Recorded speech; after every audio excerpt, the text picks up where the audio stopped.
बड़े डॉक्टर घर में गए थे और जल्द ही हाथ में एक छोटा सा डिब्बा लेकर फिर से बाहर आए।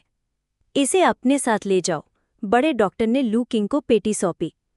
ये क्या है? लू किंग ने बॉक्स खोला, केवल लगभग पारदर्शी सफेद धागे के एक छोटे से बंडल के अंदर पाया। ये धागा, बड़े डॉक्टर ने कहा, मुझे कई साल पहले दिया गया था जब मैं विदेश जा रहा था। मैंने एक घायल तलवारबाज को बचाया और ये वही है जो उसने मुझे कृतज्ञता में दिया। मुझे नहीं पता कि ये वास्तव में क्या है, केवल ये कि ये धागा असाधारण रूप से मजबूत है और आसानी से नहीं टूटता है। ये मछली पकड़ने की लाइन बनाने के लिए आपकी आवश्यकताओं को पूरा करना चाहिए। दादा चेन, ये बहुत कीमती है, मैं इसे स्वीकार नहीं कर सकता। लू किंग ने ये सुनकर जल्दी से वस्तु को पीछे धकेलते हुए कहा। बचाए गए जीवन की कृतज्ञता में दिए गए उपहार सामान्य से बाहर होने के लिए बाध्य थे, और लू किंग ने इसे हल्के में लेने की हिम्मत नहीं की। हालांकि तलवारबाज शब्द सुनकर उनमें कुछ हलचल मच गई। इस दुनिया में वास्तव में ऐसी असाधारण आकृतियां थीं। बुजुर्ग डॉक्टर चेन ने इसे वापस नहीं लिया। उन्होंने अपना हाथ हिलाया और कहा, बस इसे अपने पास रखें, इससे मुझे कोई लाभ नहीं है। ये 10 साल से अधिक समय से मेरे कब्जे में है और मुझे इसका कभी उपयोग नहीं हुआ। अगर आपने इसका उल्लेख नहीं किया होता तो मैं भूल भी जाता कि मेरे पास ऐसी चीज थी। चूंकि आपको मछली पकड़ने की लाइन बनाने के लिए एक मजबूत धागे की आवश्यकता है, तो इसलिए आप इसका भी उपयोग कर सकते हैं। इस तरह ये मेरे स्थान पर धूल इकट्ठा करने के बजाय अपने उद्देश्य को पूरा करता है। अगर आप इसके लिए अयोग्य महसूस करते हैं तो बस मुझे कुछ अच्छे कैच लाएं जो आप किसी दिन बनाते हैं। कल की उस छोटी मछली का स्वाद अच्छा था जो पीने के लिए उपयुक्त थी। बॉक्स को पकड़े हुए लू किंग कृतज्ञ और शर्मिंदा दोनों महसूस कर रहे थे। बड़े डॉक्टर ने उनका और उनकी बहन का बहुत अच्छा इलाज किया था, और फिर भी वो डॉक्टर की कल्टीवेशन टेक्निक को चुपके से सीखने के बारे में सोच रहे थे, जो वास्तव में शर्मनाक था। अपने हाथों में बॉक्स को देखते हुए लू किंग ने चुपचाप एक निर्णय लिया। आने वाले दिनों में, जब तक कि बुजुर्ग डॉक्टर चेन ने उन्हें पढ़ाने की पहल नहीं की, वो फिर से बड़े डॉक्टर की कल्टीवेशन टेक्निक का अनुकरण करने की बिल्कुल कोशिश नहीं करेगा। चिंता मत करो दादा चेन, अगर मुझे भविष्य में कुछ अच्छा लगता है तो मैं निश्चित रूप से उसे सबसे पहले तुम्हारे पास लाऊंगा। लू किंग ने छोटे डिब्बे को कसकर पकड़ते हुए गंभीरता से कहा। बड़े डॉक्टर जोर जोर से हंसने लगे। तो मैं इंतजार करूंगा। बड़े डॉक्टर के घर से बाहर निकलते हुए लू किंग का दिल उत्साह से दौड़ रहा था। आज का लाभ बहुत बड़ा था। उन्होंने न केवल बड़े डॉक्टर का अनुग्रह अर्जित किया था और उपचार प्राप्त किया था, बल्कि उन्हें औषधीय जड़ी बूटियों की पहचान करने का तरीका भी सिखाने का अवसर मिला था। और उसके ऊपर उसने रहस्यमय धागे का एक डिब्बा हासिल कर लिया था। अंतर्ज्ञान ने लू किंग को बताया कि बुजुर्ग डॉक्टर चेन ने उन्हें जो धागा दिया था वो कोई साधारण वस्तु नहीं थी। हालांकि पहले बड़े डॉक्टर के सामने धागे को देखते रहना अच्छा नहीं होता, अन्यथा वो अपनी महाशक्ति का उपयोग करके उसके रहस्यों को खोजने की कोशिश करता। लिटिल यान के साथ पहाड़ से उतरते हुए और गांव लौटते हुए लू किंग ने देखा कि कई ग्रामीण बांस के खंभे और बाल्टियां लिए हुए थे। गांव के प्रवेश द्वार से वापस आते समय बातचीत कर रही थे और हंस रहे थे। लू किंग को देखकर वो दूर से चिल्लाने लगे, लो किंग! चाचा शी, क्या आप अभी मछली पकड़कर लौटे हैं? लू किंग ने ग्रामीणों के कंधों पर खंभों को देखते हुए पूछताछ की। हाँ, ग्रामीण लू किंग ने चाचा शी को बुलाकर कुछ उत्साह के साथ कहा। क्या हमने कल मछली पकड़ने के लिए केंचुओं का उपयोग करने के बारे में आपकी सलाह नहीं सुनी थी? आज सुबह दर्शन और मैंने कुछ केंचुओं को खोदा और उन्हें नदी के किनारे आजमाया। आपका तरीका वास्तव में काम करता है। बस आज के लिए हमारी पकड़ को देखो। इसके साथ उन्होंने लू किंग को वो बाल्टी दिखाई जो वो ले जा रहे थे। लू किंग ने देखा कि बाल्टी में कुछ मछलियां थीं जिनकी कीमत लगभग 1 या 2 पाउंड थी। कुछ तो उन लोगों से भी बड़े थे जिन्हें उन्होंने कल पकड़ा था। कई अन्य ग्रामीणों की बाल्टियों को देखने के बाद उन्होंने देखा कि उनमें से प्रत्येक के पास एक अच्छी पकड़ है। सबसे कम राशि आधा पाउंड मछली है। एक ग्रामीण विशेष रूप से भाग्यशाली था जिसने 1 पाउंड से अधिक वजन की मछली पकड़ी थी। लेकिन ग्रामीण भी नाराज था। मैंने पहले भी एक बड़ी मछली को हुक किया था, लेकिन मछली इतनी मजबूत थी कि उसने मेरी भंग की लाइन को तोड़ दिया और मुझे हुक तक भी नहीं मिला।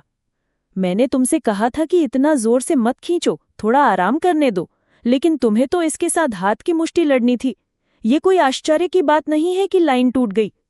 मुझे कैसे पता था कि मछली इतनी मजबूत होगी? मुझे यकीन है कि ये कम से कम 5 पाउंड थी।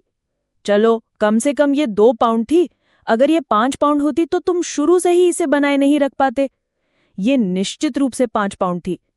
ग्रामीणों को बड़ी मछलियों के आकार के बारे में बहस करते हुए सुनकर लू किंग हंसने के अलावा कुछ नहीं कर सकते थे। वो इस दृश्य से बहुत परिचित थे। अपने पिछले जीवन में जब वो अपने दोस्तों के साथ मछली पकड़ने गए थे तो बिल्कुल ऐसा ही होता था। जब भी किसी की लाइन काट दी जाती थी, चाहे वो कैसे भी हो, वो निश्चित रूप से मछली के आकार को बढ़ा चढ़ाकर बताते थे। 10 पाउंड से कम कुछ भी उनके मछली पकड़ने के कौशल का अपमान था। उन्होंने उम्मीद नहीं की थी कि दूसरी दुनिया में पुनर्जन्म लेने के बाद भी वो इस दृश्य को देखेंगे। निश्चित रूप से चाहे कोई भी दुनिया हो, मछुआरों का स्वभाव बहुत समान होता है। लू किंग की हंसी ने चाचा शी और अन्य लोगों को थोड़ा शर्मिंदा कर दिया, विशेष रूप से जब लिटिल यान उनकी बहस को फड़ी आंखों से देख रही थी तो इससे उन्हें और भी शर्म आई। वयस्कों का एक समूह 2 बच्चों के सामने इस तरह की बहस करना वास्तव में बुजुर्गों की गरिमा के लिए हानिकारक है। लू किंग, तुम दोनों कहाँ से आए हो? और सहजता को दूर करने के लिए चाचा शी केवल विषय बदल सकते थे। हम अभी दादा चैन के घर से लौटे हैं, लू किंग ने रहस्यमयी कहा। बूढ़े डॉक्टर चैन, हाँ, ये समझ में आता है। उन्होंने तुम्हारी बीमारी ठीक कर दी। केवल मिलने और अपना आभार व्यक्त करने का अधिकार है। उन्होंने गलती से मान लिया था कि लू किंग बड़े डॉक्टर को धन्यवाद देने गए थे। हाँ, दादा चैन के बिना मैं शायद यहाँ खड़ा भी नहीं हो पाता। लू किंग ने इससे इनकार नहीं किया। वैसे लू किंग, हम जिस मछली पकड़ने की तकनीक का उपयोग कर रहे हैं वो आपके द्वारा प्रदान की गई थी। तुम्हें घर ले जाने के लिए और खाने के लिए कुछ मछलियाँ चुननी चाहिए। हाँ, अगर आपकी तकनीकों के लिए नहीं होता तो हमें पता ही नहीं होता कि केंचुओं को मछली पकड़ने के लिए उपयोग किया जा सकता है। मेरे में से चुनो, मेरे में से चुनो। मेरी मछलियाँ बड़ी है। क्या तुम्हारी मछली मेरी मछली जितनी बड़ी है? सबसे बड़ी मछली मेरे द्वारा पकड़ी गई थी, मेरी चुनो। अन्य ग्रामीणों ने भी एक एक करके शोर मचाया। चाचाओं, इसकी कोई जरूरत नहीं है। मैंने अभी तक कल की पकड़ी हुई मछली नहीं खाई है, लू किंग ने विनम्रता से मना कर दिया। अगर तुम उन्हें खत्म नहीं कर सकते हो तो और खाओ। तुम और लिटिल याम दोनों ही इतने पतले हो। मछली पौष्टिक होती है, तुम्हें अधिक मछली खानी चाहिए। अंत में लू किंग ग्रामीणों के दबाव का विरोध नहीं कर सके और प्रतीकात्मक रूप से प्रत्येक ग्रामीण के बाल्टी से कुछ मछलियों को उठाया और उनके मध्य एक घास के तने को थ्रेड कर दिया। इसी तरह उन्हें भी एक अच्छी आधा पाउंड मछली मिल गई। और ले लो, चाचा शी ने मनाते हुए कहा। मैं वास्तव में और नहीं खा सकता। अगर मैं ऐसा करूंगा तो मेरे पास उन्हें घर पर पकाने के लिए तेल और नमक नहीं होगा। इस बार लू किंग ने और मनाने से इनकार कर दिया। ये सुनकर चाचा शी और बाकी लोगों ने भी उनसे आग्रह करना बंद कर दिया। वास्तव में अगर आपके पास मछली पकाने के लिए तेल और नमक नहीं है तो आप मछली के गंध से छुटकारा नहीं पा सकते, और ये वास्तव में उतना स्वादिष्ट नहीं है। और इसलिए मछली की एक डोर के साथ और लिटिल यान के साथ लू किंग ने चाचा शी और अन्य लोगों को विदाई दी और फिर अपने छोटे से आंगन में वापस लौट गए। घर पहुंचने के बाद उन्होंने सबसे पहले मछली को रसोई में रखा। फिर उन्होंने वो छोटा डिब्बा निकाला जो एल्डर चेन ने उन्हें दिया था। डिब्बे को खोलकर उन्होंने चुपचाप अंदर के रेशम के धागे को देखा। थोड़ी देर तक धागे की जांच करने के बाद एक मंद लाल बत्ती निकली। Snow silk worm silk spirit worm snow silk worm द्वारा थ्रेड थूकना बेहद कठिन। पानी और आग के लिए अभेद्य, तलवारों से कटने से प्रतिरक्षा। यह एक अच्छा खजाना लगता है। बर्फ रेशम कीट रेशम के कपड़े बनाने के लिए मुख्य सामग्री। जब लू किंग ने अपनी महाशक्ति का उपयोग पुराने डॉक्टर चेन द्वारा दिए गए धागे के बारे में जानकारी की जांच करने के लिए किया तो वो अपने चेहरे पर आश्चर्य की एक झलक प्रकट करने से खुद को रोक नहीं पाए। ये रहस्यमयी धागा वास्तव में एक लाल प्रकाश स्तर की वस्तु थी। कुछ समय पहले अपनी महाशक्ति को जागृत करने के बाद लू किंग को समझ में आ गया था कि उनकी शक्ति की जांच के तहत वस्तुओं द्वारा प्रकट की गई चमक अक्सर उनकी बहुमूल्यता का संकेत देती है। अब तक उन्होंने वस्तुओं पर जो चमक देखी थी वो 3 प्रकार की थी, ग्रे, वाइट और रेड।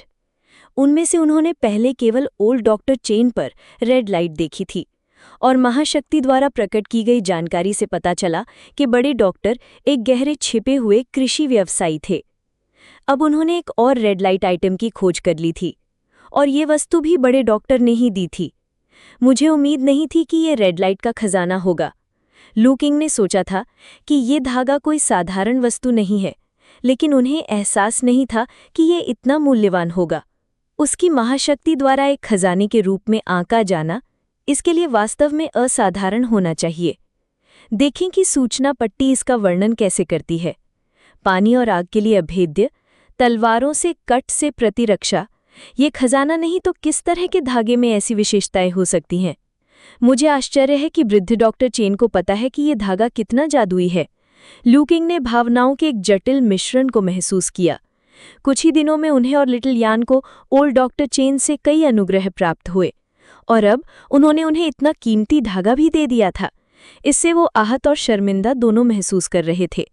आखिरकार वो जानते थे कि वृद्ध डॉक्टर चेन के करीब आने का उनका कारण पूरी तरह से शुद्ध नहीं था। ऐसा लगता है कि मैं दादा चैन को देने के लिए केवल कुछ अच्छी वस्तुओं के लिए ही गंभीरता से मछली पकड़ सकता हूँ। लू किंग बूढ़े डॉक्टर चेन की दया का प्रतिदान देना चाहते थे, लेकिन आजकल वास्तव में घर पर देने के लिए कुछ भी सभ्य नहीं था। इसके अलावा वृद्ध डॉक्टर के विवेकपूर्ण स्वाद के साथ उनका ध्यान मौद्रिक वस्तुओं पर नहीं जा सकता, विशेष रूप से तब जब उन्होंने हिम रेशम की रेशम जैसा खजाना भी दे दिया था। लू किंग केवल अपने शौक से ही शुरुआत कर सकते थे। इससे पहले बड़े डॉक्टर ने जो कहा था उससे वो मछली का बहुत शौकीन लग रहे थे। सुविधाजनक रूप से लू किंग मछली पकड़ने में सबसे अधिक कुशल थे। ऐसा लगता है कि तुम मेरी मछली पकड़ने की लाइन बनने के लिए नियत हो। लू किंग ने हिम रेशम की रेशम का छोटा बंडल उठाया और उसे संभालते ही तुरंत एक कोमल और शांत अनुभूति महसूस की। धागे की मोटाई नदी में मछली पकड़ने की लाइनों के समान थी जो उन्होंने अपने पिछले जीवन में उपयोग की थी, और उन्हें आश्चर्य हुआ कि स्नो सिल्कवर्म वास्तव में किस तरह का जादुई जीव है जो इतने मोटे रेशम का उत्पादन करने में सक्षम है। स्नो सिल्कवर्म सिल्क का ये बंडल बहुत बड़ा नहीं लग रहा था, लेकिन करीब से निरीक्षण करने पर लू किंग ने महसूस किया कि पूरी तरह से अनवील्ड होने पर यह संभवतः 100 मीटर लंबा होगा। स्पष्ट रूप से मछली पकड़ने की लाइन बनाने के लिए इतने रेशम की आवश्यकता नहीं होगी। लू किंग ने रसोई से एक किचन क्लीवर निकाला और मछली पकड़ने के लिए लाइन बनाने के लिए रेशम के एक हिस्से को काटने की तैयारी की। हालांकि जब उन्होंने रेशम को लकड़ी के एक टुकड़े पर रखा और काट दिया तो रेशम पूरी तरह से बिना कोई नुकसान के ब्लेड के किनारे के साथ लकड़ी में डूब गया। ये तब था जब लू किंग को रेशम के बारे में महाशक्ति के वर्णन की याद आई। पानी और आग के लिए अभेद्य, तलवारों के काटने से प्रतिरक्षा। उन्होंने मूल रूप से सोचा था कि ये रेशम की कठोरता का वर्णन करने का एक अलंकारिक तरीका है। अप्रत्याशित रूप से ये वास्तव में वैसा ही था जैसा इसका शाब्दिक रूप से वर्णन किया गया था। कम से कम अभी के लिए किचन क्लीवर की मंदता के साथ स्नो सिल्कवर्म सिल्क को काटना असंभव लग रहा था। इससे लू किंग को जल्दी नहीं थी। ये सत्यापित करने के लिए कि क्या स्नो सिल्कवर्म सिल्क वास्तव में पानी और आग के लिए अभेद्य था, रसोई से एक फायर लाइटर लाए, उसे जलाया और फिर रेशम के एक छोटे हिस्से को सीधे लौ में गर्म करने के लिए रख दिया। जैसा कि पता चला, बर्फ रेशम कीट रेशम तुरंत नहीं टूटा, पूरे 5 मिनट तक लौ को सहता रहा, फिर जल गया। ऐसा लगता है कि पानी और आग के लिए अभेद्य वास्तव में अभेद्य है, अभेद्य नहीं। लू किंग ने रेशम के उस छोटे हिस्से को देखा जो जमीन पर गिर गया था और सोच रहे थे। भले ही 5 मिनट तक आग का सामना करने में सक्षम होना पहले से ही काफी प्रभावशाली था, आखिरकार ये रेशम था, तार नहीं। हालांकि ये तथ्य कि हिम रेशम कीट रेशम को जलाया जा सकता था लू किंग के लिए अच्छी खबर थी। अगर आग भी इसे प्रभावित नहीं कर सकती और इतने लंबे रेशम को काटा नहीं जा सकता था तो उसे इसके बजाय फेंकने की छड़ें बनाना पड़ता। लेकिन फेंकने की छड़ें बनाना हाथ के खंभे की तुलना में बहुत अधिक जटिल है। इसके अलावा जब वो फेंकने की छड़ें बनाते थे तो कई पुर्जे सीधे खरीदे जाते थे। उन्होंने कभी भी सब कुछ शून्य से बनाने की कोशिश नहीं की थी। वर्तमान परिस्थितियों में उनके लिए कार्यात्मक फेंकने की छड़ें बनाना वास्तविक नहीं था। सौभाग्य से अब क्योंकि हिम रेशम कीट रेशम को जलाया जा सकता था, इससे उन्हें बहुत परेशानी से बचा दिया। अब लू किंग ने स्वयं को पूरी तरह से मछली पकड़ने की छड़ बनाने में जुटा दिया। सबसे पहले उन्होंने बांस के खंभों को चुना। एक किचन क्लीवर से सुसज्जित लू किंग ने सारा दिन गांव के पीछे बांस के जंगल में कुछ पतले पुराने बांस के खंभों को काटने और उन्हें घर लाने से पहले उठाने में बिताया। बांस के खंभों का चयन करने के बाद बांस को काटने और पकाने, कीट प्रतिरोध इत्यादि के लिए उपचार करने का समय था। इन कार्यों में भी काफी समय लगता था, लेकिन लू किंग इतना लंबा इंतजार नहीं कर सकते थे। इसलिए उन्होंने एक पुराने बांस के खंभे को चुना और उसे हल्के से पकाने के बाद तुरंत उसका उपयोग मछली पकड़ने की छड़ बनाने के लिए किया। बाकी के बांस के खंभों को बाद में सावधानी से पकाया जाना था। बांस के खंभों का चयन करने के बाद बाकी आसान थे। लूकिंग की मछली पकड़ने की एक नई छड़ बनाने से पहले इसमें अधिक प्रयास नहीं करना पड़ा। टाड़ा! लिटिल यान देखो, ये नई मछली पकड़ने की छड़ कैसी लगती है, सुंदर है ना? अगली सुबह अपने कंधे पर नई मछली पकड़ने की छड़ के साथ लूकिंग ने लिटिल यान से पूछा। सुंदर! चतुर और प्यारा लिटिल यान तुरंत एक उत्साही समर्थन में बदल गया और जोर से सिर हिलाने लगा। लूकिंग ने मछली पकड़ने की छड़ को हिलाया। उसका चेहरा गर्व से भरा हुआ था। हालांकि इसे जल्दबाजी में बनाया गया था, लेकिन इस नई मछली पकड़ने की छड़ की गुणवत्ता खराब नहीं थी। इस समय लू किंग की आंखों में मछली पकड़ने की नई छड़ एक मोटी सफेद रोशनी का उत्सर्जन कर रही थी।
नदी के एक मोड़ पर लूक किंग ने अंततः एक और नए मछली पकड़ने के स्थान की खोज की।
लूकिंग ने जल्दी से प्रतिक्रिया व्यक्त की, अपने रुख को स्थिर करने के लिए एक कदम आगे बढ़ाया।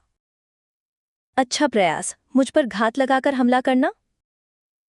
मछली पकड़ने की छड़ को कसकर पकड़ते हुए उन्होंने रेखा से रस्साकशी महसूस की। उनका चेहरा उत्साह से जगमगा उठा। यह निश्चित रूप से एक बड़ी मछली है। इतनी ताकत निश्चित रूप से कुछ ऐसा नहीं है जो 5 पाउंड से कम की मछली कर सकती है। गड़गड़ाहट। जब मछली मुक्त नहीं हो सकी तो उसने अधिक बल प्रयोग करना शुरू कर दिया। मछली पकड़ने की रेखा को टंग खींच लिया और एक कर्कश आवाज पैदा की। क्या आपको लगता है कि आप मेरे हाथों से फिसल सकते हैं? कोई उपाय नहीं। मछली को फिर से बल प्रयोग करते हुए देखकर लूकिंग बिल्कुल भी घबराए नहीं थे। उन्होंने अपनी पकड़ को थोड़ा ढीला कर दिया, जिससे अधिकांश तनाव मुक्त हो गया। फिर वो फिर से कड़ा हो गया, नीचे की मछली के साथ संघर्ष जारी रखा। उनकी नई मछली पकड़ने की छड़, जो एक महाशक्ति द्वारा प्रमाणित थी, 100 पाउंड बल का सामना कर सकती थी और उन्हें विश्वास नहीं था कि मछली इसे तोड़ सकती है। भाई, आप ये कर सकते हैं। उसके बगल में खड़ी छोटी आन बहुत घबरा गई थी, लेकिन उसने जोर से चिल्लाने की हिम्मत नहीं की, इस डर से कि वो बड़ी मछली को डरा सकती है। तो इसलिए वो केवल अपनी छोटी मुट्ठी पकड़ सकती थी और चुपचाप अपने भाई को खुश कर सकती थी। अगली अवधि लूकिंग और मछली के बीच बुद्धि और शक्ति का समय था। दोनों पक्षों ने आधे घंटे तक आगे पीछे किया, इससे पहले कि लूकिंग ने महसूस किया कि मछली की ताकत कम होने लगी है। आखिरकार मैंने तुम्हें थका दिया है, लूकिंग ने राहत की सांस ली। इस संघर्ष ने उनकी ऊर्जा को काफी कम कर दिया था। अगर कुछ दिन पहले एल्डर डॉक्टर चेन से उन्हें जो एक्यूपंक्चर नहीं मिला होता, जिसने उनके आदिम क्यू को फिर से भर दिया होता, तो शायद वो लंबे समय तक नहीं टिक पाते। एक बार जब मछली अपनी सीमा तक पहुंच गई तो उसके पास लूकिंग की पकड़ से बचने का कोई मौका नहीं था। कुछ समय बाद लूकिंग के एक और प्रयास के साथ वो बड़ी मछली जो लंबे समय से उसके साथ संघर्ष कर रही थी, आखिरकार सामने आई। भाई बहनों को आखिरकार मछली के वास्तविक रूप के बारे में एक स्पष्ट दृष्टिकोण मिला। कितनी बड़ी मछली है? मछली के सिर और पीठ को देखकर लिटिल यान जोर से चिल्लाने से खुद को नहीं रोक सका। यहाँ तक कि लूकिंग भी थोड़ा उत्तेजित महसूस करने से खुद को नहीं रोक पाए। अच्छाई, इस आकार के साथ इस मछली को 10 पाउंड से अधिक होना चाहिए। अपने दिल के उत्साह को दबाते हुए लूकिंग ने मछली पकड़ने की छड़ को कसकर पकड़ लिया। मछली पकड़ने में विशेष रूप से अंत के करीब अत्यधिक ध्यान देने की आवश्यकता होती है। अन्यथा यदि मछली अंतिम समय में भाग जाती है तो उसे अपने 80वें जन्मदिन पर भी गहरा अफसोस हो सकता है। लेकिन अत्यधिक सावधानी के बावजूद एक दुर्घटना तब हुई जब लूकिंग मछली को उतारने की तैयारी कर रहे थे। उन्होंने एक महत्वपूर्ण समस्या का एहसास किया। उन्होंने लैंडिंग नेट तैयार नहीं किया था। बेशक ये वास्तव में उनकी गलती नहीं थी, क्योंकि उनके घर में नेट नहीं था। सिर्फ लैंडिंग नेट ही नहीं, उनके पास एक साधारण नेट भी नहीं था। नेट के बिना वो मछली को आसानी से नहीं पकड़ सकते थे। लूकिंग के पास इसे जारी रखने के अलावा कोई विकल्प नहीं था। जब मछली पूरी तरह से समाप्त हो गई थी, तभी उसने लिटिल यान को छड़ी पकड़ने दिया जब वो किनारे पर लेटा हुआ था और व्यक्तिगत रूप से मछली को उखाड़ने की योजना बना रहा था। ये वास्तव में जोखिम भरा था, क्योंकि इस आकार की मछली में अभी भी कुछ ताकत बची हो सकती है। इसकी पूंछ का एक स्विश संभावित रूप से किसी को बेहोश कर सकता है। सौभाग्य से ये मछली वास्तव में लूकिंग द्वारा पूरी तरह से खराब कर दी गई थी। अंत में सब कुछ ठीक था। लूकिंग मछली को उठाने में सफल रहा। भाई, ये बड़ी मछली लिटिल यान से भी लंबी लगती है।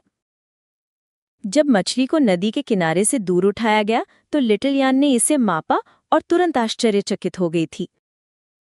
यह थोड़ी लंबी लगती है। लूकिंग ने जांच की और ये वास्तव में थी। ये बड़ी मछली 1 मीटर से अधिक लंबी थी, यहाँ तक कि लिटिल यान से भी थोड़ी अधिक लंबी। मुझे देखने दो कि ये वास्तव में किस तरह की मछली है। लूकिंग ने देखा कि मछली, जिसके लंबे शरीर और कवच प्लेटों जैसे व्यवस्थित शल्क थे, काफी प्रभावशाली लग रही थी। उन्होंने तुरंत अपनी महाशक्ति का प्रयोग कर मछली की जानकारी की जांच करने के लिए कहा। जैसे ही उन्होंने अपनी नजर केंद्रित की, बड़ी मछली से जल्द ही एक घना सफेद प्रकाश निकला।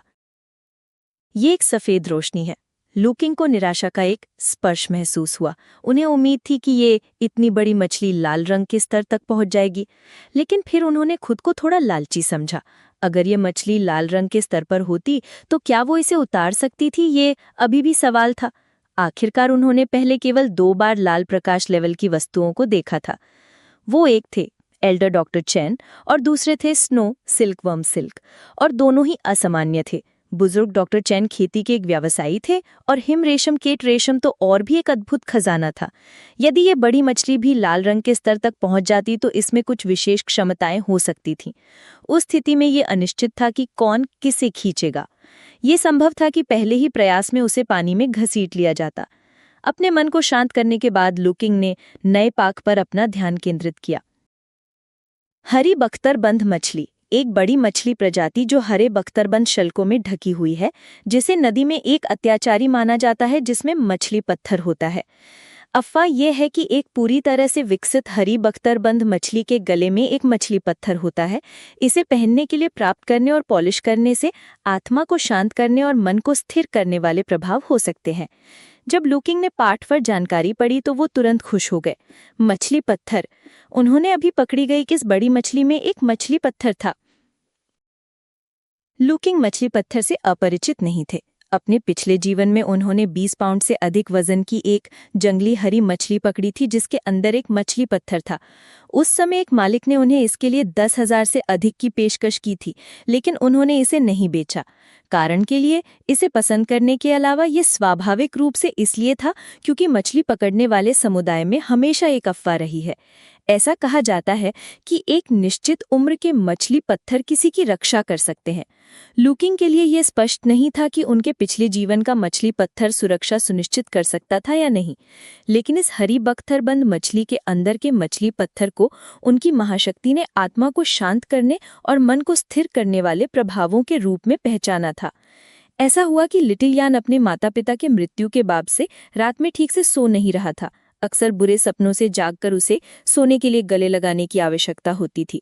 यदि इस हरी बख्तरबंद मछली के मछली पत्थर का वास्तव में ऐसा जादुई प्रभाव होता तो यह अद्भुत होता। उत्साह में लुकिंग ग्रीन आर्मर्ड फिश को चीरफाड़ करने से लगभग अपने आप को नहीं रोक पाए। सौभाग्य से उनके पास अभी भी उनकी इंद्रियां थी और अंत में उन्होंने खुद को नियंत्रित किया। भाई, हम इस बड़ी मछली को घर कैसे ले जाएंगे? बाल्टी बहुत छोटी लगती है। इस समय लिटिल यान ने कुछ परेशानी में पूछा।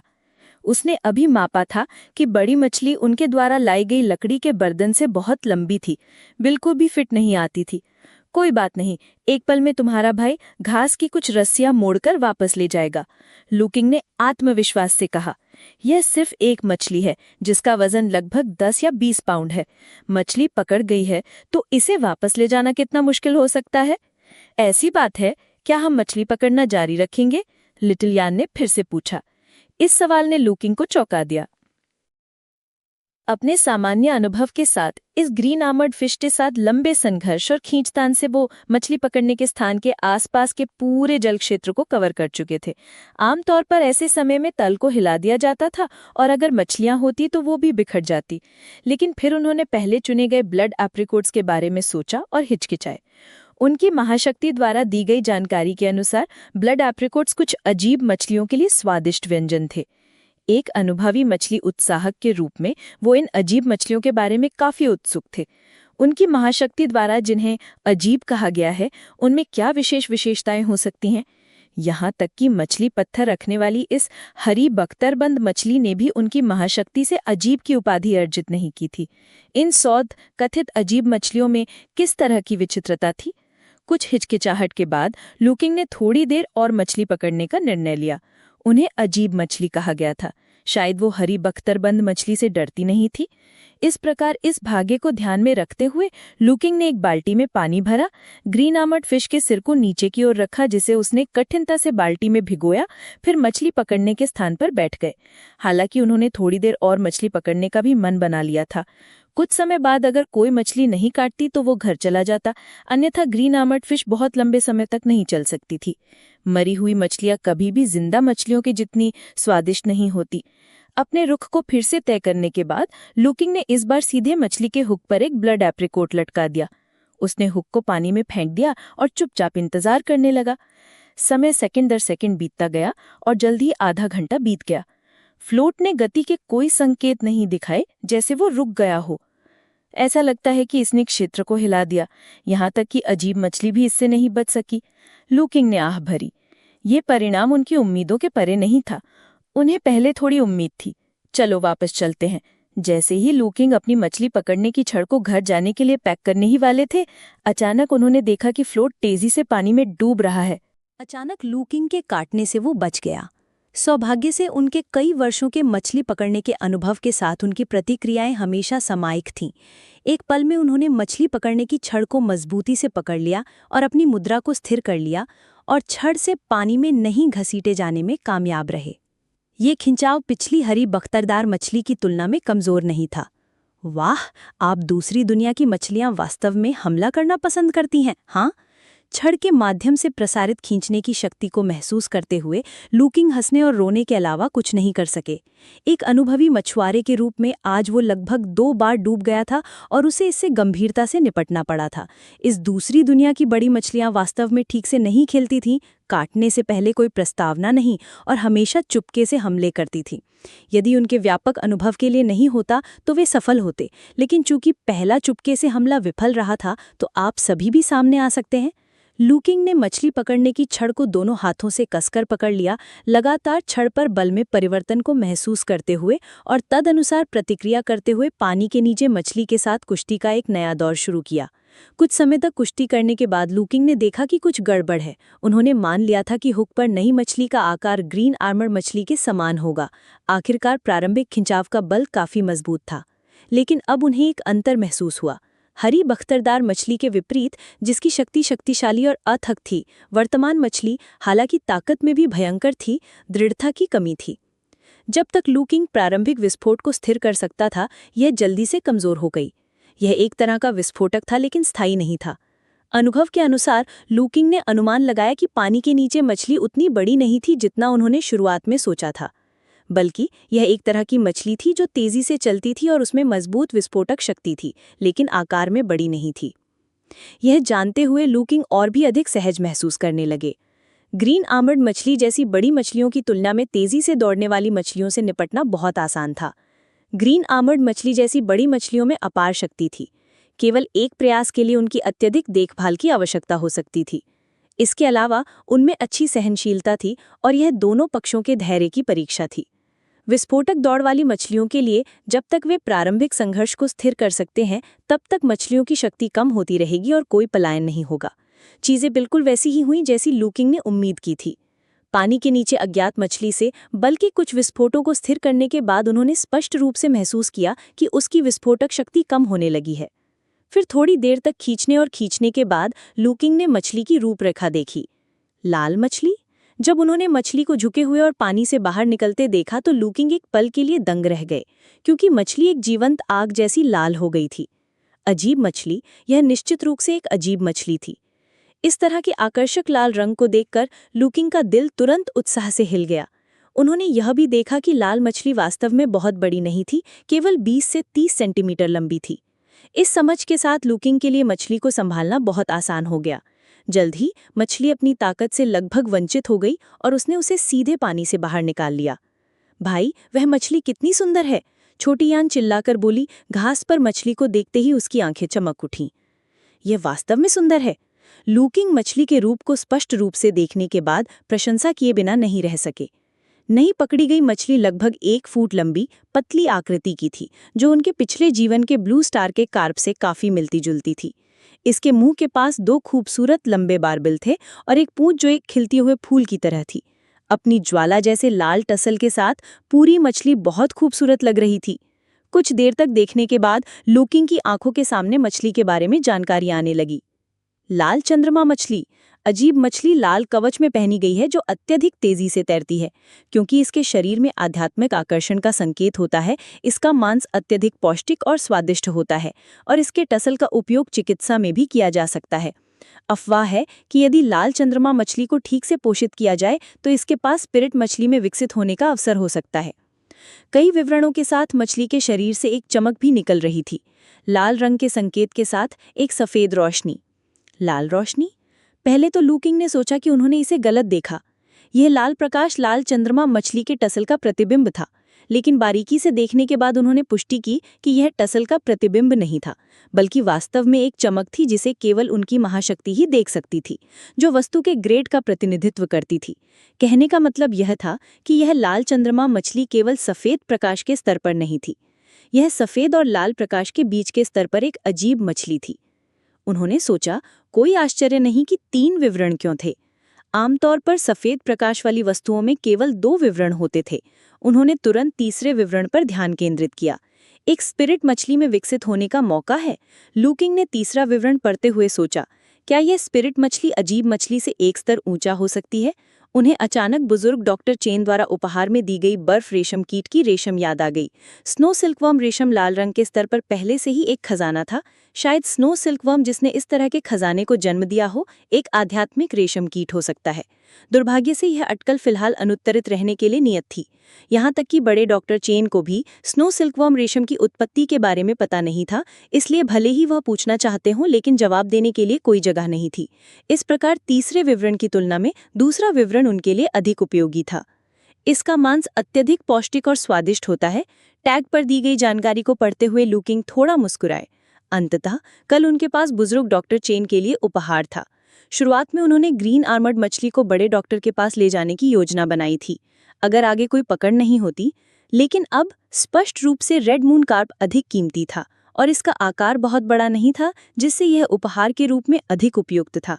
यह सोचकर लू किंग ने तुरंत ग्रीन आर्मर्ड मछली निकाल ली और रेड मून कार्प को बाल्टी में डाल दिया। चूंकि यह एक उपहार था, इसलिए वह इसे मरने नहीं दे सकता था।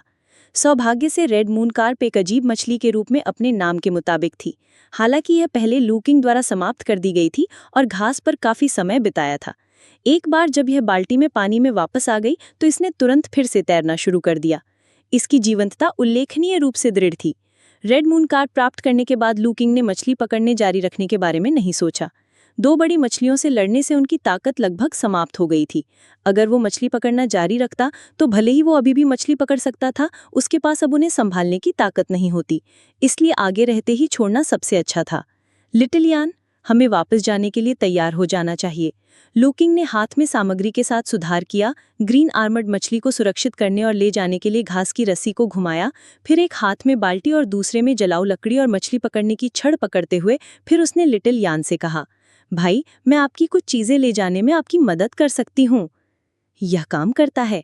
लू किंग ने थोड़ा चलने की कोशिश की और महसूस किया कि उनके पास वास्तव में आराम से उठाने के लिए बहुत सारी चीजें थीं। सोचने के बाद उन्होंने पहले बांस की नली को लिटिल यान के गले में केंचुओं से लटका दिया। फिर उसने मछली पकड़ने की छड़ को उसके कंधे पर रख दिया। लिटिल यान, तुम मछली पकड़ने की छड़ ले जाओ। चलते समय सावधान रहो, यात्रा ना करो। ठीक है, लिटिल यान जानता है। छोटी लड़की ने गंभीरता से सिर हिलाया। इस तरह भाई बहन, जिनमें से एक मछली ले जा रहा था और दूसरा मछली पकड़ने की छड़ ले जा रहा था, रास्ते में वापस आने के लिए संघर्ष कर रहे थे। जब वे मछली पकड़ने के छोटे से स्थान से गुजरे तो बड़ी और छोटी आकृतियों को देखने वाले ग्रामीण तुरंत दंग रह गए। जब लू किंग और लिटिल यान मछली पकड़ने के स्थान पर दिखाई दिए, जो ग्रामीण अभी भी वहां मछली पकड़ रहे थे, वे लू किंग की पीठ पर मछली को देखकर दंग रह गए।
ग्रामीण अंततः लू किंग और उसके 2 साथियों से मिलने में विफल रहे। भाई दान की मदद से वे काफी तेजी से आगे बढ़े, विशेष रूप से क्योंकि नदी गांव से बहुत दूर नहीं थी। इस प्रकार जब तक वे नदी के किनारे पैक कर रहे थे, तब तक लू किंग और अन्य लोग गांव लौट चुके थे। और जब वे गांव में वापस आए तो इसने काफी सनसनी मचा दी। अनिवार्य रूप से भाई दांग की पीठ पर ले जाए गई विशाल मछली बहुत आकर्षक थी और ये आदमी उसे दिखाना पसंद करता था। गांव में प्रवेश करते ही जिस किसी को देखता था उसके पास जाता था। अन्य लोग अंधे नहीं थे, वे उस मछली को कैसे नहीं देख सकते थे जो वो ले जा रहा था। इतनी बड़ी मछली को देखकर विस्मय अपरिहार्य था। भाई दान ने एक बड़ी मछली पकड़ी, इतनी बड़ी मछली। स्वाभाविक रूप से इस चिल्लाहट ने अधिक ग्रामीणों को ये तमाशा देखने के लिए आकर्षित किया और वास्तव में ये एक बड़ी मछली थी, भयानक रूप से बड़ी। इसने तुरंत उत्साह पैदा कर दिया। ठीक है, आप इतनी बड़ी मछली पकड़ रहे हैं, जल्दी करो, हमें बताओ कि तुम उसे कैसे पकड़ने में समर्थ हुए। अच्छाई, वो मछली 20 पाउंड से अधिक होनी चाहिए। प्रभावशाली दान। इतनी बड़ी मछली पकड़ने के लिए भाई दान बहुत अद्भुत है। इस तरह कई लोगों ने भाई दान को घेर लिया, जिन्होंने मछली को छूते हुए आश्चर्य व्यक्त किया। बच्चे और भी अधिक उत्साहित थे, कूद रहे थे और चिल्ला रहे थे। लू किंग ने मनोरंजन के साथ देखा जब भाई दान ने सबको हरी बख्तरदार मछली का प्रदर्शन किया। ये दृश्य उन्हें अपने पिछले जीवन के साथ ही मछली पकड़ने के शौकीनों की याद दिलाता था, जो कभी कभी एक बड़ी मछली पकड़ने पर ठीक इसी तरह का व्यवहार करते थे। ऐसा लग रहा था कि उन्हें गंभीरता से प्रदर्शन करना होगा, नहीं तो उन्हें लगेगा कि उन्होंने नदी के किनारे इंतजार करने की कठिनाई को बर्बाद कर दिया है। जब भाई दान ने काफी डिंग हाँकी तो लू किंग ने अंततः कुछ असहाय भाव से कहा, ठीक है भाई दान, चलो वापस चलते हैं। पर्याप्त प्रदर्शन के बाद भाई दान भीड़ से निकल गए और लू किंग के पास भाग गए। मैं तुम लोगों को बताना भूल गया कि मैंने इस बड़ी मछली को नहीं पकड़ा, ये लू किंग ने किया था। लू किंग ने उसे पकड़ लिया? सभी का ध्यान लू किंग की ओर गया। छोटी यान ने तुरंत गर्व से अपना सिर उठाया। हाँ, इस बड़ी मछली को मेरे भाई ने बहुत मेहनत के बाद पकड़ा था। हमारी बाल्टी में एक और सुंदर बड़ी मछली है। क्या वास्तव में लू किंग ने ही उसे पकड़ा था? बाल्टी में एक और बड़ी मछली है? ये सुनकर सभी जल्दबाजी में लू किंग के हाथ में लगी बाल्टी को देखने के लिए इधर उधर जमा हो गए। सामग्री को देखकर हर कोई दंग रह गया। रेड मून कार्प की उपस्थिति बहुत ही आश्चर्यजनक थी। चमकदार लाल रंग पानी में जलती हुई लौ की तरह था, जिससे पहली नज़र में ये स्पष्ट हो गया कि ये कोई साधारण मछली नहीं थी। ये कैसी मछली है, कितनी सुंदर है! एक ज्वलंत लाल मछली, ये मैंने पहली बार देखी है। इतनी सुंदर मछली तुमने उसे कहाँ पकड़ी लू किंग? लू किंग, तुम्हें पता है ये किस तरह की मछली है? सब आश्चर्य से पूछने लगे। मुझे नहीं पता ये किस तरह की मछली है, लू किंग ने सिर हिलाया। कल मैं इसे दादा चैन के पास ले जाने की योजना कर रहा हूँ, देखने के लिए कि वो इसे पहचानते हैं या नहीं। हाँ, दादा चैन अपने व्यापक ज्ञान और अनुभव के साथ निश्चित रूप से इस मछली को पहचान लेंगे। अगर गांव में कोई भी था जिसका गांव वाले सम्मान करते थे, तो वो निस्संदेह वृद्ध डॉक्टर चैन थे। केवल इसलिए नहीं क्योंकि अधिकांश का इलाज किसी न किसी समय बड़े डॉक्टर द्वारा किया गया था, लेकिन इसलिए भी क्योंकि बड़े डॉक्टर को सार्वभौमिक रूप से गांव में सबसे अधिक जानकार व्यक्ति के रूप में पहचाना जाता था। नियमित रूप से शहर में प्रवेश करते हुए उनके अनुभवों की तुलना उन ग्रामीण लोगों से नहीं की जा सकती थी। सभी चारों ओर इकट्ठे हो गए। लंबे समय तक दोनों मछलियों के बारे में उत्साहपूर्वक चर्चा करते रहे। जब उनकी जिज्ञासा संतुष्ट हो गई तो वे अंततः संतुष्ट होकर तितर-बितर हो गए। लू किंग ने सभी को अपने घर आमंत्रित किया और कहा कि वो उनके लिए मछली पकाएगा, लेकिन गांव में उसकी परिवार की स्थिति को कौन नहीं जानता था। एक एक करके सबने मना कर दिया। यहाँ तक कि कुछ लोग जो बड़ी मछली का स्वाद लेने के लिए लालायत थे, उन्हें भी दूसरों द्वारा बोलने से पहले ही जल्दी से खींच लिया गया। वास्तव में औचित्य के प्रति अंधे दो गरीब अनाथों का फायदा उठाने की कोशिश कर रहे हैं। क्या वे आलोचना से डरते नहीं हैं? सबके जाने के बाद लू किंग ने अंततः बाल्टी उठाई और लिटिल यान और भाई दान के साथ अपने यार्ड में लौट आए। लू किंग, मैं अब वापस जा रहा हूँ। जैसे ही वे यार्ड में पहुंचे तो भाई दान ने मछली को नीचे रख दिया, जो जाने के लिए तैयार थी। लू किंग ने जल्दी से उसे रोका। मत जाओ भाई दान, मैंने वादा किया था कि मैं तुम्हें मछली खाने दूंगा। क्या तुमने इसे गंभीरता से लिया? मैं पहले मजाक कर रहा था।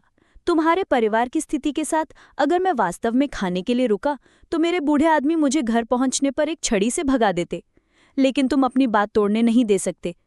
वैसे भी मैं खाने के लिए रुकने की हिम्मत नहीं कर सकता। दोनों ने बहस की, लेकिन दोनों में से कोई भी दूसरे को मना नहीं कर सका। भाई दान, आप जानते हैं इतनी बड़ी मछली मेरी बहन और मैं जल्दी खत्म नहीं कर सकते, और मौसम के गर्म होने के साथ मछली का मांस लंबे समय तक नहीं टिकेगा। अगर आप कुछ टुकड़े घर ले जाएं तो ये मेरा भार हल्का करने में भी मदद करेगा। लू किंग ने ईमानदारी से कहा। ठीक है, ठीक है। भाई दान ने देखा कि लू किंग ने इसे इस तरह से रखा और थोड़ा हिचकिचाए, लेकिन अंत में वो मान गए। उसे शांत होता देखकर लू किंग तुरंत एक चाकू लेने की रसोई में गया, मछली को काटने के लिए तैयार कर रहा था। और वास्तव में ग्रीन आर्मर्ड फिश अपने नाम पर खरी उतरती थी। इसके स्केल्स निहायत सख्त थे। लू किंग ने बहुत प्रयास किया और भाई दान की मदद से वे अंततः छिलके उतारने और फिर पेट काटने में कामयाब हो गए।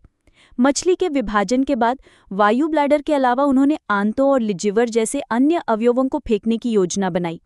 ग्रीन आर्मर्ड फिश जैसी बड़ी मछलियों से तैयार भोजन, जैसे कि विसरा, स्वादिष्ट हो सकते हैं। अपने पिछले जीवन में लू किंग को मछली की आंतें खाने का काफी शौक था, लेकिन घर की वर्तमान स्थिति को देखते हुए मुश्किल से कोई मसाला होने के कारण वे इस तरह की तेज गंध वाली सामग्री को ठीक से पका नहीं सकते थे, जिससे लू किंग को मजबूरन उन्हें छोड़ना पड़ा। विसरा को हटाने के बाद लू किंग ने तुरंत मछली के 2 बड़े टुकड़े काट लिए और उन्हें केले के पत्तों में लपेटकर भाई दान को सौंप दिए। ये सब भाई दान मछली के 2 बड़े टुकड़ों को देखकर हैरान रह गए। मछली के इन 2 टुकड़ों का वजन कम से कम कई पाउंड था। ज्यादा नहीं भाई दान, देखिए यहाँ अभी भी इतना मछली का मांस है। लिटिल यान और मैं संभवतः पूरा नहीं कर सकते। लू किंग ने जबरन मछली का मांस भाई दान के हाथ में भर दिया। भाई दान ने चॉपिंग बोर्ड पर नजर डाली और वास्तव में मछली का एक बड़ा ढेर देखा और आगे बढ़ने से इनकार कर दिया। लू किंग, मुझे लगता है कि गांव में केवल आपका ही घर है जिसे खाने के लिए बहुत सारी मछलियों की समस्या है। भाई दान ने मछली खाने के बाद हंसते हुए कहा। आज लू किंग की मछली देखने के बाद भाई दान को यह भी एहसास हो गया कि भविष्य में लू किंग के घर में मछली की कमी नहीं होगी। मछली को मुख्य भोजन के रूप में नहीं खाया जा सकता। लू किंग ने असहाय होकर कहा। किसी को अभी भी उचित भोजन करने की आवश्यकता है, लेकिन यह अफसोस की बात है कि हमारे खेत बंजर हैं और अभी तक फसलें लगाने का समय नहीं आया है। ये वास्तव में एक समस्या है। भाई दान ने सिर हिलाया। वो जानता था कि लू परिवार ने भारी उथल पुथल का सामना किया था। लू किंग ने फसलें लगाने का मौसम छोड़ दिया था। अगले महीने में अभी कई महीने बाकी हैं। उसने एक पल के लिए सोचा, फिर अचानक उसकी आंखें चमक उठीं। लू किंग, तुम मछली पकड़ने में बहुत अच्छे हो। तुम जो मछली पकड़ते हो उसे बाजार में क्यों नहीं बेचते? एक बार तुम्हारे पास पैसा होगा तो तुम अनाज खरीद सकते हो। मछली बेचते हो? लू किंग हैरान रह गए। लेकिन मुझे याद है शहर में प्रवेश के लिए प्रवेश शुल्क की आवश्यकता होती है और वर्तमान में मेरे पास पैसे नहीं हैं। मैं शहर की बात नहीं कर रहा हूँ, बल्कि हमारे गांव से कुछ दूर लगने वाले बड़े बाजार की बात कर रहा हूँ। बड़े बाजार? लू किंग पलके झपकाए। लू किंग ने पलक झपकाते हुए कुछ देर तक अपनी यादों की खोज की। वे धीरे धीरे बड़े व्यापार मेले से जुड़ी यादों को याद करने लगे। सीधे शब्दों में कहें तो बड़ा व्यापार मेला वास्तव में एक आदान प्रदान कार्यक्रम था जो आसपास के कई बड़े गांवों द्वारा अनायास बनाया गया था। आखिरकार शहर दूर था और प्रवेश के लिए एक शुल्क की आवश्यकता थी, कुछ ऐसा जो कई ग्रामीण और पहाड़ी लोग तब तक खर्च करने के लिए तैयार नहीं थे जब तक ये आवश्यक न हो। इसलिए कोई नहीं जानता कि कब से और किसने इसका आयोजन किया था, लेकिन धीरे धीरे पास में एक बड़ा व्यापार मेला होता था और आसपास के ग्रामीण हर 5 दिन में माल खरीदने और बेचने के लिए मेले में जाते थे। मूल मेज़बान एक बार अपने माता पिता के साथ मेले में जाता था जब वो छोटा था, लेकिन जब से लिटिल यान का जन्म हुआ था तब से उसने अपनी बहन की देखभाल करने का काम संभाल लिया था और फिर कभी बड़े मेले में नहीं गया था। बड़े व्यापार मेले की उनकी स्मृति भी धीरे धीरे अस्पष्ट हो गई थी। ये तब तक नहीं था जब तक कि भाई दाएन ये इसका उल्लेख नहीं किया कि लू किंग ने कुछ छापों को याद करना शुरू कर दिया। भाई दाएन ने कहा, बड़े व्यापार मेले में सभी गांव के लोग और यहाँ तक कि पहाड़ी लोग भी कभी कभी सामान खरीदने के लिए बाहर आते हैं। आपकी मछलियाँ इतनी बड़ी हैं, यदि आप उन्हें वहाँ बेचने के लिए ले जाते हैं तो जब तक कि वो बहुत महंगी नहीं है तो किसी न किसी को तो चाहिए ही। भाई दाएन के विचार में चूंकि लू किंग के पास खाने से ज्यादा मछलियां थी, इसलिए उन्हें रखना व्यर्थ था। उन्हें सस्ते में मेले में ले जाकर बदले में कम से कम कुछ पैसे कमाना बेहतर होगा। लू किंग ने एक पल के लिए सोचा, फिर सिर हिलाया। फिर मैं देखूंगा, अगर मैं अगली बार फिर से बड़ी मछलियां पकड़ता हूं तो मैं उन्हें मेले में ले जाऊंगा ये देखने के लिए कि क्या मैं उन्हें बेच सकता हूं। आप निश्चित रूप से उन्हें बेच सकते हैं, भाई दाएन ने खुशी से कहा। मैंने लोगों को मेले में मछली बेचते देखा है, लेकिन उनकी मछलियां इतनी बड़ी नहीं थी जितनी आपने आज पकड़ी हैं। लू किंग मुस्कुराए। बड़ी मछली पकड़ना हर बार होने वाली बात नहीं है। उन्होंने कहा, इससे कोई फर्क नहीं पड़ता कि आप उन्हें पकड़ सकते हैं या नहीं। यदि आप बड़े व्यापार मेले में जाना चाहते हैं तो मुझे बताना, याद रखना, मेले में जाने के लिए कुछ नियम होते हैं। भाई दायन ने उन्हें याद दिलाया। ठीक है, अगर मैं मेले में जाने का फैसला करता हूं तो मैं आपको ज़रूर बताऊंगा भाई दायन। बस ये याद रखना, और मैं अभी अपने रास्ते पर हूं। भाई दायन के जाने के बाद लू किंग गहरी सोच में पड़ गए। उन्होंने बड़े व्यापार मेले के बारे में इस जानकारी को नज़रअंदाज कर दिया था। अगर वे शहर के बारे में जानकारी प्राप्त करना चाहते तो शायद वे वहां से शुरुआत कर सकते थे। भाई, हम मछली कब खा सकते हैं? लिटिल को भूख लगी है। लिटिल ने उसके पास पुकारा, जैसे ही लू किंग सोच रहे थे कि बड़े व्यापार मेले में जानकारी कैसे एकत्र करें। बहुत जल्दी, अपने भाई के मछली को छांटने का इंतजार करो और मैं तुम्हारे लिए बनाऊंगा। लू किंग वास्तविकता में वापस आ गए और जल्दी से अपने कार्यों को फिर से शुरू कर दिया। उन्होंने शेष मछलियों को कई टुकड़ों में काट दिया और बाद में उन्हें ओल्ड मास्टर झांग को देने की योजना बनाई।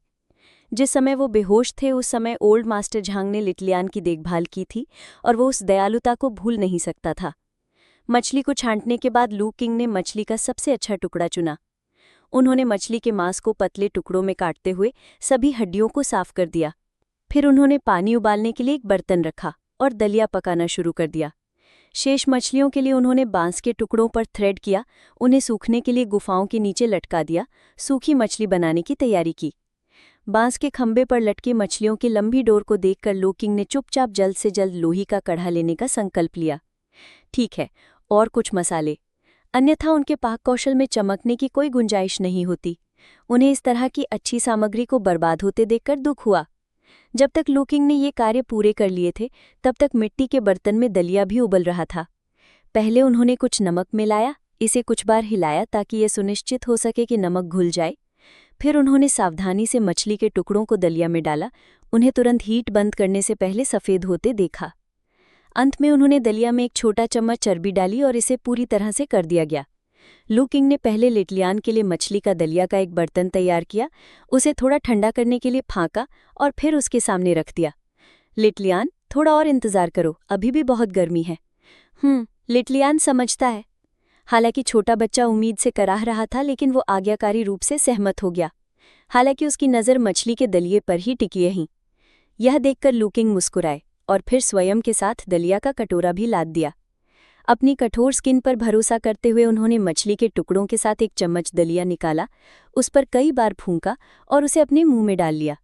जैसे ही मछली उसके मुंह में घुसी, उसने महसूस किया कि उमामी का एक धमाका उसके स्वाद कलिकाओं की ओर दौड़ रहा है और उसका चेहरा आश्चर्य से चमक उठा। कोमल और सुगंधित इस मछली में वसा की हल्की सुगंध भी थी जो अप्रत्याशित रूप से स्वादिष्ट थी। वास्तव में उच्च स्तरीय सामग्री के लिए अक्सर केवल सबसे सरल खाना बनाने के तरीकों की आवश्यकता होती है। उन्होंने इस मछली के दलिया में केवल थोड़ा सा नमक तेल मिलाया था, यहाँ तक कि हरा प्याज भी नहीं, और ये पहले से ही इतना स्वादिष्ट था। एक उत्कृष्ट मछली होने के योग्य जो एक समृद्ध श्वेत प्रकाश का उत्सर्जन कर सकती है। दलिया के एक चम्मच ने तुरंत ही लू किंग को पूर्ण संतुष्टि की भावना से भर दिया। भाई, क्या लिटिल अब खा सकता है? अपने भाई को अपने भोजन का इतना आनंद लेते हुए देखकर लिटिल उसकी ओर तरसती आंखों से देखने से खुद को नहीं रोक पाई। लू किंग ने उसके कटोरे को छूने के लिए हाथ बढ़ाया, महसूस किया कि ये बहुत गर्म नहीं है और सिर हिलाया। तुम अभी खा सकते हो, लेकिन फिर भी सावधान रहना कि जीभ ना जले। लिटिल सावधान रहेगी।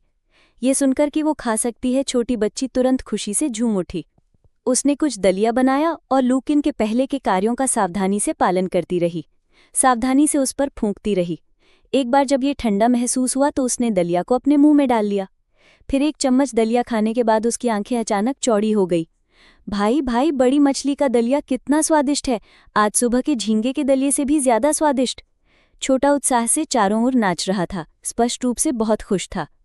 इसलिए क्योंकि तुमने नहीं देखा कि तुम्हारे भाई ने इस बड़ी मछली को पकड़ने के लिए कितनी मेहनत की है। बेशक ये स्वादिष्ट है। भाई सबसे अच्छा है। नन्हे ने उसकी प्रशंसा की, प्रशंसा में कमी नहीं रखी। अगर ये स्वादिष्ट है तो और खाओ। दादा चैन ने कहा था कि अगर तुम्हें सुंदर बाल चाहिए तो तुम्हें अच्छे से खाने की जरूरत है। लिटिल खाने की बहुत कोशिश करेगा। लिटिल को सुंदर बाल उगाने हैं। छोटे ने जोर से सिर हिलाया, गंभीर और गंभीरता से। ये देखकर लू किंग के हृदय में थोड़ी सी पीड़ा महसूस हुई। कल से एक दिन पहले जब लड़की बाहर खेल रही थी तो गांव के अन्य बच्चों ने उसके बदबूदार बाल होने पर उसका मजाक उड़ाया। जब वो वापस आई तो उसने उससे थोड़ी गंभीरता से पूछा कि वो सुंदर बाल कैसे उगा सकती है। लू किंग निश्चित रूप से जानते थे कि लिटलियान के बाल इस तरह से मुख्य रूप से कुपोषण के कारण हुए थे। उसने छोटे को आज्ञाकारी रूप से अच्छा खाने को कहा और कहा कि उसके शरीर को पोषित करने के बाद उसके बाल जल्दी ही सुंदर हो जाएंगे। तो अब जब भी लिटलियान कुछ भी खाती थी तो वो उसे बहुत गंभीरता से लेती थी, जरा भी बर्बाद करना पसंद नहीं करती थी। हालांकि उनके पास वास्तव में कभी भी कुछ भी बर्बाद करने का विलास नहीं हुआ करता था। अपनी मछली के दलिया का आनंद लेने के बाद दोनों भाई बहन संतुष्ट होकर अपनी कुर्सियों पर गिर पड़े। यहाँ तक कि लू किंग ने भी अनुमान नहीं लगाया था कि ग्रीन आर्मर्ड फिश का मांस इतना कोमल और ताज़ा होगा। ये एक सुखद आश्चर्य था।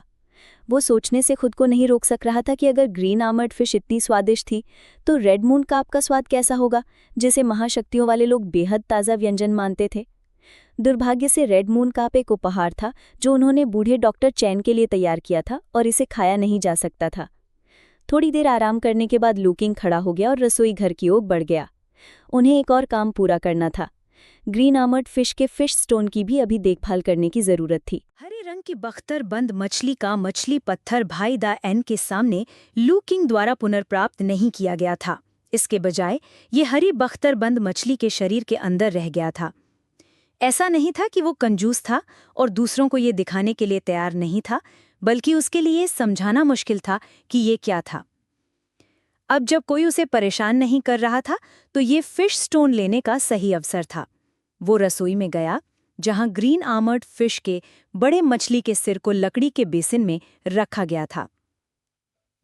लू किंग ने मछली का सिर तोड़ा और गले में मछली पत्थर पाया। हालांकि जब उन्होंने मछली पत्थर की उपस्थिति देखी तो लू किंग बहुत आश्चर्यचकित हुए। अपने पिछले जीवन में लू किंग ने 40 पाउंड से अधिक वजन वाली एक बड़ी हरी मछली पकड़ी थी और एक बहुत अच्छा मछली पत्थर भी प्राप्त किया था। लेकिन जब उन्होंने उस मछली पत्थर को पुनर्प्राप्त किया तो वो थोड़ा जिलेटिन युक्त था।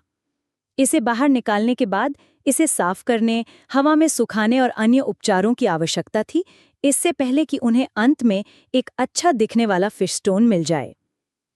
अब उन्होंने हरी बख्तरबंद मछली के गले से मछली पत्थर को छुआ और पाया कि यह बिल्कुल भी नर्म नहीं था, ये पहले से ही कठोर हो चुका था। लू किंग को लकड़ी का एक छोटा चम्मच मिला और उन्होंने सावधानीपूर्वक मछली पत्थर खोदा। इसे पानी से साफ करके सुखाने के बाद बारीकी से जांच करने पर वो और भी अधिक आश्चर्यचकित हो गए। मछली पत्थर आकार में 2 सेंटीमीटर और आधा सेंटीमीटर मोटा एक स्कैलिप के आकार का था। इसकी बनावट पथरीली और जेड जैसी थी, चिकनी और स्पर्श करने के लिए गर्म थी, हाथ में बहुत अच्छा लग रहा था। इसकी गुणवत्ता उस गुणवत्ता की तुलना में बहुत बेहतर थी जिसे उन्होंने अपने पिछले जीवन में सावधानीपूर्वक बनाए रखा था। हाथ में जेड जैसे मछली पत्थर के साथ धीरे से खेलते हुए लू किंग ने अपने दिल और आत्मा में शांति महसूस की। वो जानता था कि ये कोई भ्रम नहीं है, क्योंकि उनकी दृष्टि में उनके हाथ में मछली पत्थर एक घने सफेद प्रकाश का विकिरण कर रहा था। ग्रीन आर्मर्ड फिश स्टोन, एक वयस्क ग्रीन आर्मर्ड फिश द्वारा पोषित एक पूर्ण फिश स्टोन जो पहले से ही जिडाइज्ड है। किंवदंती है कि जिडाइज्ड level green armoured fish stones जब शरीर के करीब ले जाए जाते हैं तो आत्मा को शांत करने और मन को स्थिर करने का प्रभाव पड़ता है। कुछ समय तक इसके साथ खेलने के बाद लू किंग ने पाया कि इस मछली पत्थर की गुणवत्ता व्यावहारिक रूप से सही थी। इसे अतिरिक्त पॉलिश करने की आवश्यकता नहीं थी और इसे सीधे पहना जा सकता था। उन्होंने कुछ औजार मिले और उन्होंने सावधानीपूर्वक मछली पत्थर के पतले सिरे में एक छेद किया। भाग्य से हालांकि green armoured fish stone Z हो गया था, लेकिन ये अन्य जेड जितना कठोर नहीं था। उन्होंने ज्यादा मेहनत नहीं की और एक परफेक्ट छेद बनाने में कामयाब रहे। छेद को खोदने के बाद उन्होंने शेष भांग के तार को निकाला और उसे एक मजबूत भांग की रस्सी में मोड़ दिया और इसे मछली पत्थर के माध्यम से थ्रेड कर दिया। इन कार्यों में व्यस्त होने के बाद उन्होंने एक साधारण मछली पत्थर का लटकन बनाया था। कुछ समय तक अपने ही काम की प्रशंसा करने के बाद लू किंग ने लिटिल यान को बुलाया जो आंगन में खेल रहा था। भाई, आपको लिटिल यान की क्या जरूरत है? छोटा घर में घुस गया। भाई ने कुछ अच्छा बनाया है और मैं उसे तुम्हें देना चाहता हूँ। लू किंग ने लटकन को अपने हाथ में लिया। ये क्या है? लिटिल यान की आंखें चमक उठी। यही है। लू किंग ने भांग की रस्सी पर चिमटी मारी और थोड़ा छोड़ते हुए मछली पत्थर हवा में झूल रही थी। वाह, ये क्या है? कितना सुंदर है।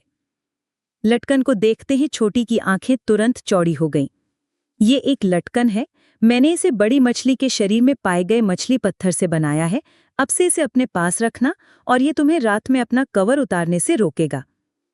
लू किंग ने भांग की रस्सी को ढीला कर दिया और लटकन को लिटिल यान के गले में लटका दिया, फिर रस्सी को कस कर बांध दिया। उसने लूप इतना छोटा बांधा कि छोटी लड़की इस लटकन को अपने सिर के ऊपर से नहीं उतार सकती थी, जिससे वो इसे लापरवाही से खोने से बच गई। थैंक यू भाई, लिटिल यान को ये उपहार सचमुच बहुत पसंद है। उसने अपना गला दबा दिया और गले के लटकन के साथ खेलने लगी, पूरी तरह खुश।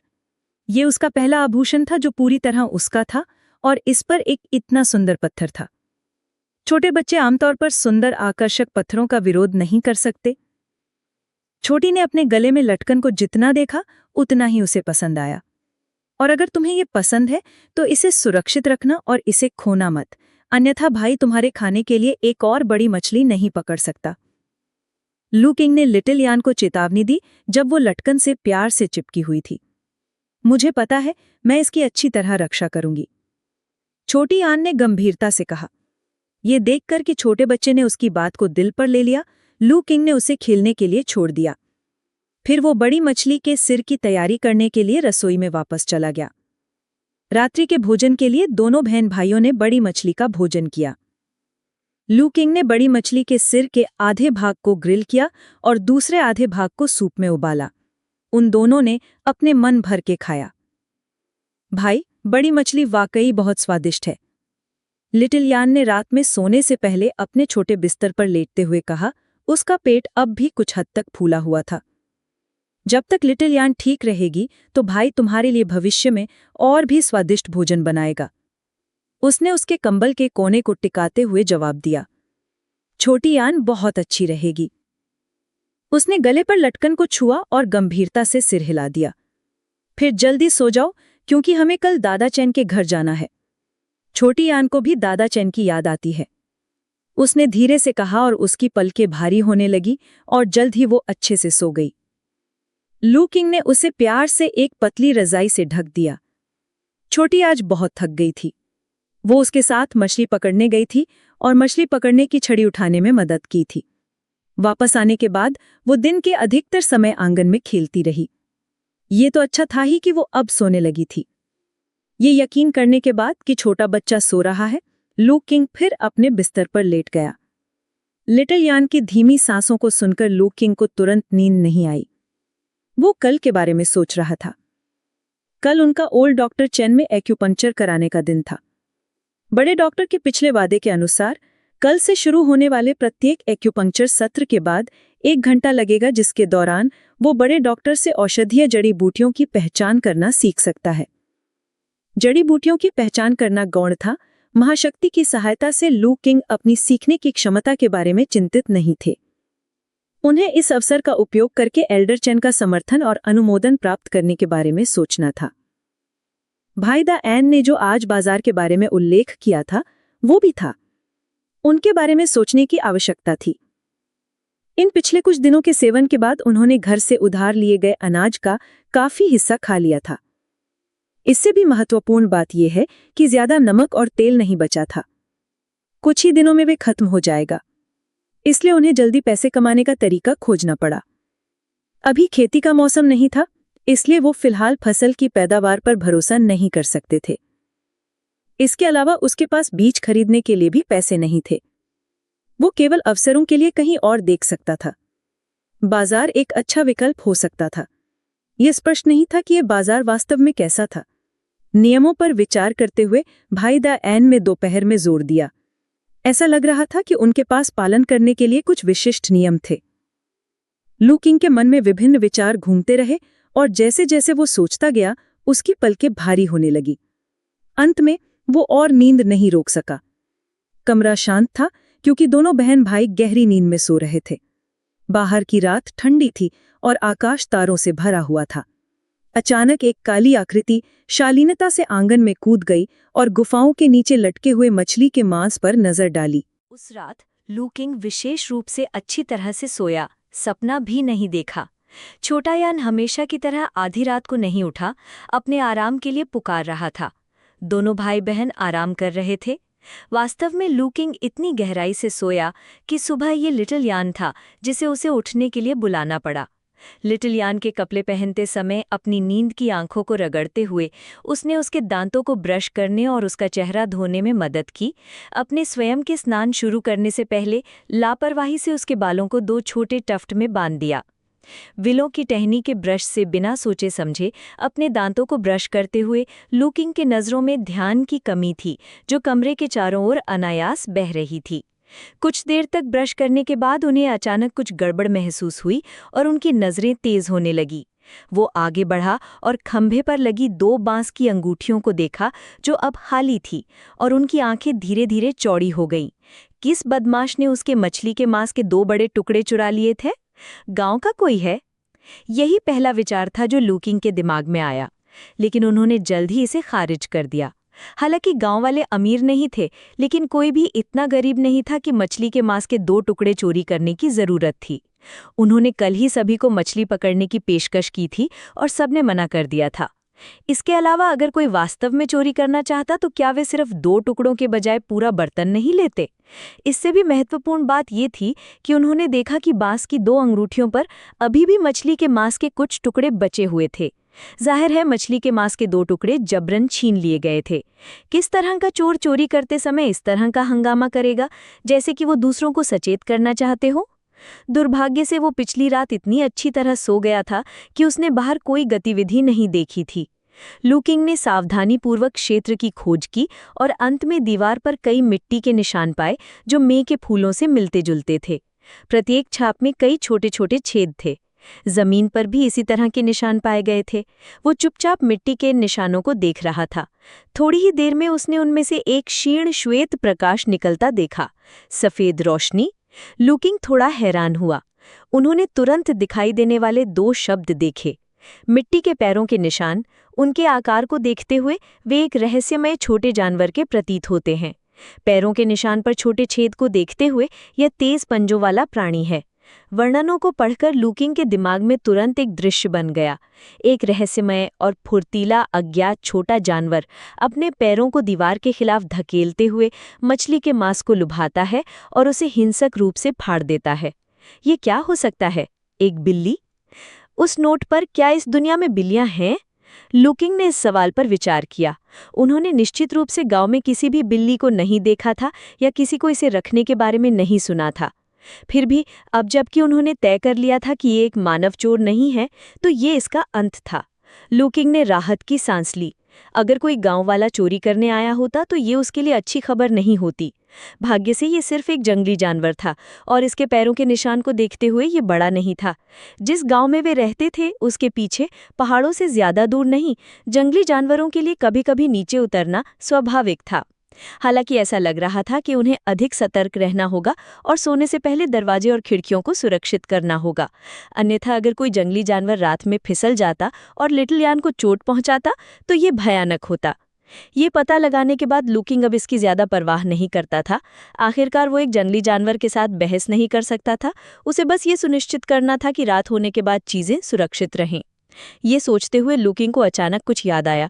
उसकी आंखें चौड़ी हो गई और वो जल्दी से रसोई की ओर चला गया। कुछ देर बाद वो राहत भरा चेहरा लेकर बाहर आया।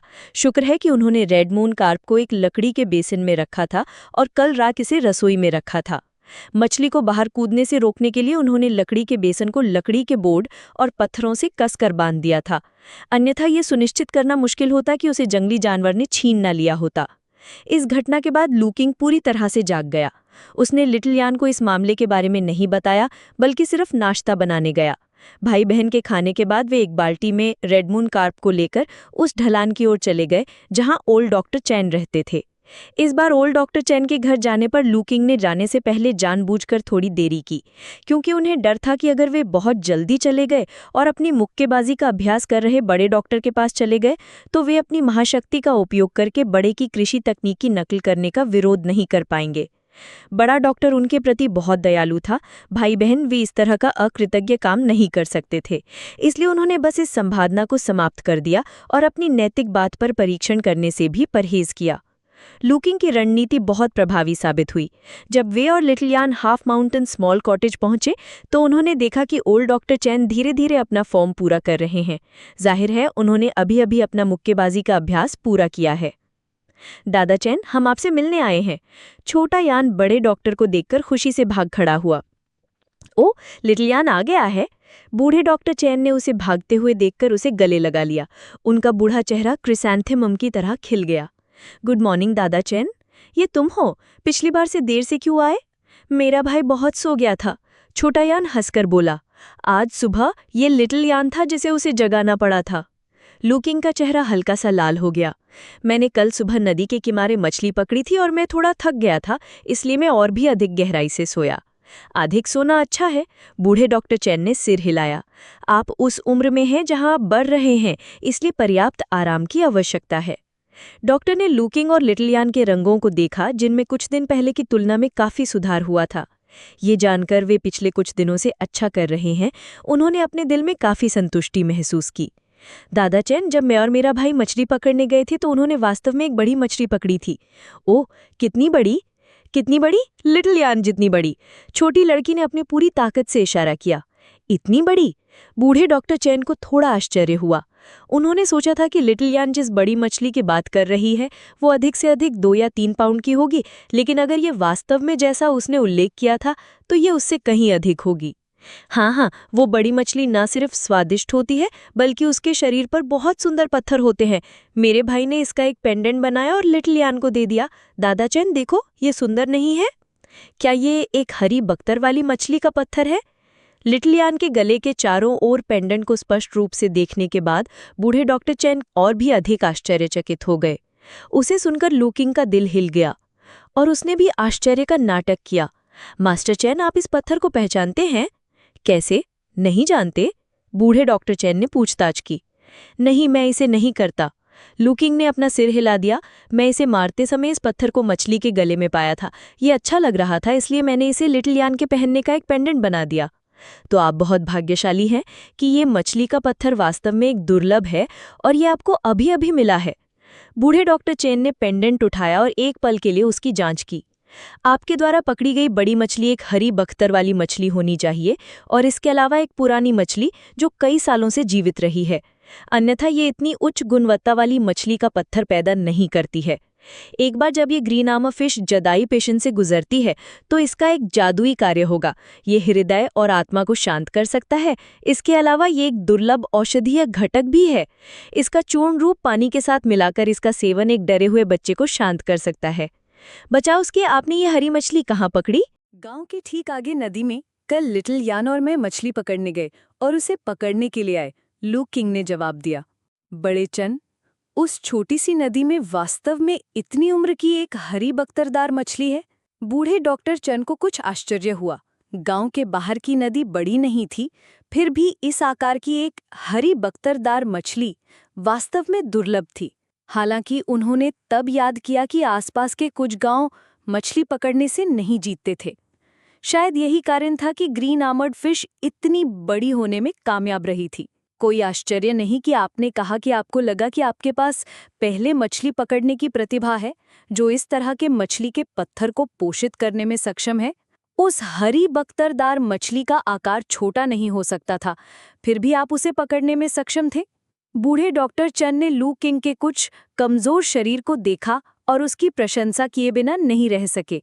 ये सब आपके द्वारा मुझे दी गई लाइन की बदौलत है दादा चन, लू किंग ने विनम्रता से कहा। दादा चन, वो लाइन वास्तव में असाधारण रूप से कठोर है। इसके बिना मैं वास्तव में इस बड़ी मछली को खींच नहीं पाता। ये अच्छा है कि ये उपयोगी रहा। उस चीज को मेरे लिए रखना वैसे भी व्यर्थ था। बूढ़े डॉक्टर चन ने अपना हाथ हिलाया और इस बारे में विशेष रूप से चिंतित नहीं थे। इसके विपरीत वो उस बाल्टी में काफी रुचि रखते थे जो लू किंग चारों ओर ले जा रहा था। तुम्हारे बाल्टी में क्या है? ये काफी भारी लगता है। चूंकि लू किंग ने जाते समय बाल्टी में कुछ शाखाएं और पत्ते डाल दिए थे ताकि मछलियों को बहुत डरने से बचाया जा सके, इसीलिए बूढ़े डॉक्टर चंद स्पष्ट रूप से नहीं देख सकते थे कि उस पल के लिए अंदर क्या था। इसके अंदर कुछ ऐसा है जो मैं मास्टर चंद को देना चाहता था। लू किंग ने बाल्टी से शाखाओं और पत्तियों को निकालना शुरू किया और कहा, कल जब मैं और लिटिल मछली पकड़ने गए तो हमने 2 बड़ी मछलियां पकड़ी। हमने हरी बख्तरदार मछली का बड़ा हिस्सा खाया और छोटी मछली को, जिसे मैंने मास्टर चंद को देने की सोची, ठीक है।